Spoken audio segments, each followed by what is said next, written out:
Social media sensation हकीम बाबर के बचपन के दोस्त ने उन्हें अपने घर बुलाया और फिर जहर दे दिया। जी अस्सलाम वालेकुम नाज़रीन, मैं आपके मेज़बान हुमा खालिद और आप देख रहे हैं डेली पॉइंट। जी हाँ, मैं बात कर रही हूँ हकीम बाबर की। वही हकीम बाबर जो कि पिछले दिनों एक नौजवान लड़की से शादी करने की वजह से वायरल हुए। 70 साला एक हकीम ने 30 साला नौजवान लड़की से लव मैरिज की, मोहब्बत की शादी की और उसके बाद सोशल मीडिया पर उनका फोटोशूट वायरल हुआ और देखते ही देखते वो सोशल मीडिया सेंसेशन बन गए। हकीम बाबर पहले से ही सोशल मीडिया पर एक्टिव थे, लेकिन इस तरीके से उन्हें फेम नहीं मिला था जो फेम उन्हें अंबर से, मतलब कि 30 साला लड़की से शादी करने के बाद मिला। ये कपल इस वक्त काफ़ी ज़्यादा फेमस हो चुका है और मुख्तलिफ टिकटॉक इवेंट्स पर भी जाते हैं।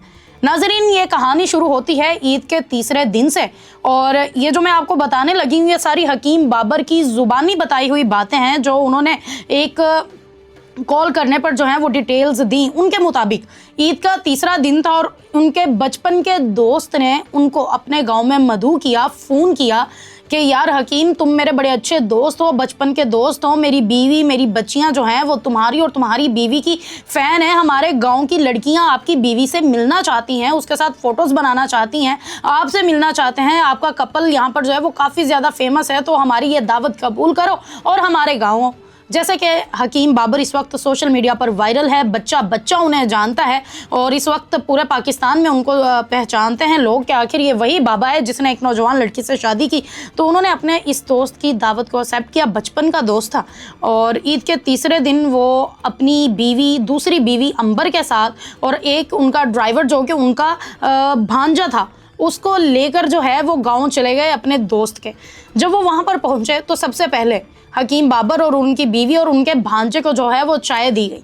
जैसे ही उन्होंने चाय पी तो लाइट चली गई और फिर हकीम बाबर के मुताबिक उनके दोस्त ने ये बोला कि यार आप हमारे साथ वाले घर में आ जाएं, वहाँ पर सोलर लगा हुआ है, वहाँ पर एसी भी है, वहाँ पर पंखा भी है, लाइट भी है और वहाँ का माहौल बड़ा अच्छा है।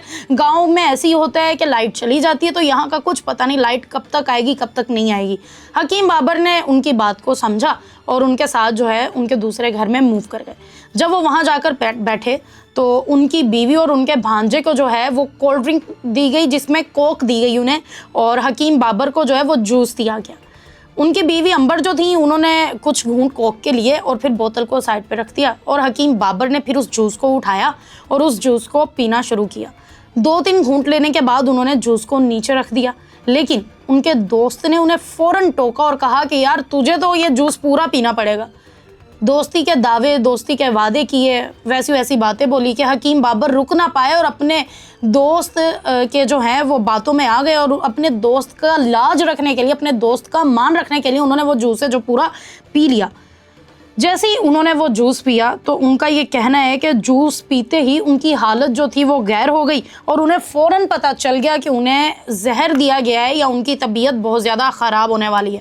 उनका भांजा उन्हें वहाँ से एक प्राइवेट अस्पताल में लेके गया जहाँ उन्हें एडमिट नहीं किया गया। आप जानते हैं कि जब ऐसे मामलात होते हैं जिसमें जहर दिया गया हो या गोली लगी हो या कोई भी ऐसा मामला हो तो सबसे पहले जो है वो हॉस्पिटल्स वाले आपको एडमिट करने से इनकार कर देते हैं। तो उनका वहाँ पर एडमिट करने से इनकार कर दिया गया। फिर तहसील संबड़ियाल के सिविल अस्पताल में उन्हें ले जाया गया जहाँ पर उनकी तबी इमदाद हुई और फिर उसके बाद काफ़ी घंटों की मेहनत के बाद, मुशक्क़त के बाद डॉक्टर्स ने उनका मैदा वॉश किया, उन्हें इंजेक्शंस लगाए, उन्हें मेडिसिन्स दी और फिर जाकर उनकी सांसें जो थीं वो बहाल हुई, उनकी तबीयत थोड़ी सी नॉर्मल हुई और वो बोलने के काबिल हुए। नाज़रीन, ये सारा मामला था जो हकीम बाबर ने अपनी ज़ुबानी बताया कि उनके साथ हुआ। 70 साला हकीम एक 30 साला लड़की से शादी करने के बाद इतने फेमस हो गए कि लोग ही नहीं बल्कि उनके बचपन के दोस्त, उनके यार, उनके अपने, जिन्हें वो अपना कहते हैं, वो उनकी जान के दुश्मन बन गए।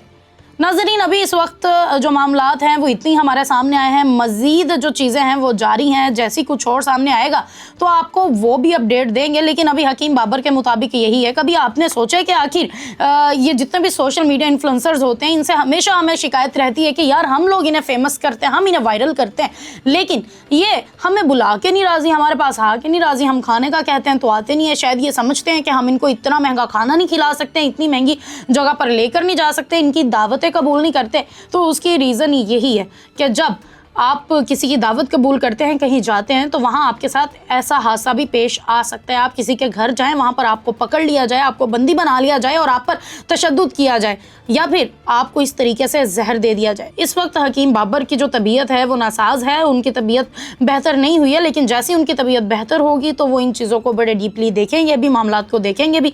अब बात यह है कि सिर्फ हकीम बाबर को ही क्यों जहर दिया गया, उनकी बीवी और उनका भांजा भी उनके साथ था जिनको इस मामले में नहीं घसीटा गया।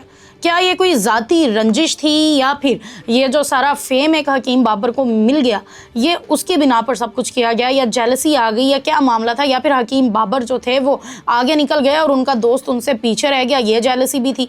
ये बहुत से मामलात अभी खुलकर सामने आएंगे कि क्या मामला था, क्या नहीं था, अपोजिट पार्टी की जानिब से क्या इश्यूज़ थे।